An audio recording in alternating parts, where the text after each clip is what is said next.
I think we already kind of talked about trials getting pushed back. If because these people could possibly be innocent and in prison, and like every day that goes by is like a day that they're never going to get back. If their trial gets pushed back to a certain degree, do you think there'll be more lenient sentencing to kind of cut more deals and have to try to clear it up? There will be submissions made if someone is convicted of a crime and they've been in jail for this entire period and at risk too for COVID-19, because it's much more dangerous to be in jail than to be at liberty. But yeah, I think that there are some allowances made for the conditions that they've endured through the COVID. Yes, I think are a factor of sense. Do you find a lot more people going on like house arrest opposed to being in jail to kind of separate them from prisons where maybe COVID might be a more dangerous kind of thing?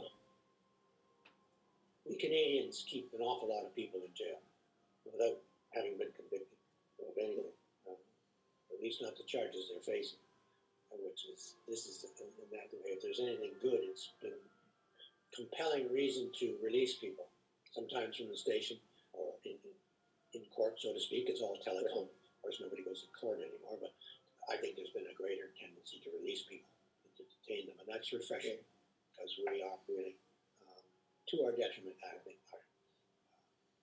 It's shameful how many people we keep in jail before they commit crime.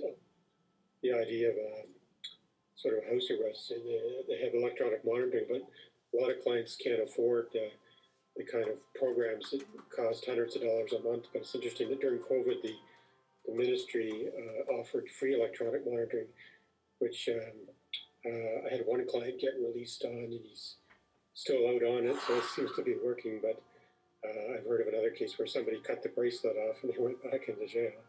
But if they follow it, it's a good program, and it would be nice if that would continue after COVID for the people who can't really afford. Well, it's what's in. I mean, bracelets $600 plus a month. Yeah, you can do that. I've had a few people that got out on that program. There's a Recovery Science and Gemtech that come all over the province, even out here, and but you have to have quite a bit of money to. But it's to the credit of the Ministry of the Attorney General that they got all these bracelets and made them available for in the proper case, for people whose release hinged on some kind of security while they're in the community. So it's good that way. I'm fine with bracelets. I think they're terrific. Anklets, whatever we call them. I have a problem with house arrest. House arrest is a punishment. That's Supreme Court of Canada proved. It's something that happens after you've been convicted, and this is part of your sentence. But to my mind, it should not be a bail condition because it's so onerous, and it just invites breaches, and it's wrong. And what good does it do to keep somebody locked up in their house or someone else's house or home? What good does that do? I mean, protects you. Oh, come on, shut up. You can release people. Not everybody who's accused of a crime is going to go out and commit another crime as soon as they're released. I mean, that's obviously clear. That's clear. So house arrest, I really object to. I think it's absolutely wrong. It's a sentencing provision. It has its place, but it's not a release provision. It should not have anything to do with bails. That's my view, and I'm sticking to it. It'd be like serving before the police. Oh yeah, serve your sentence now.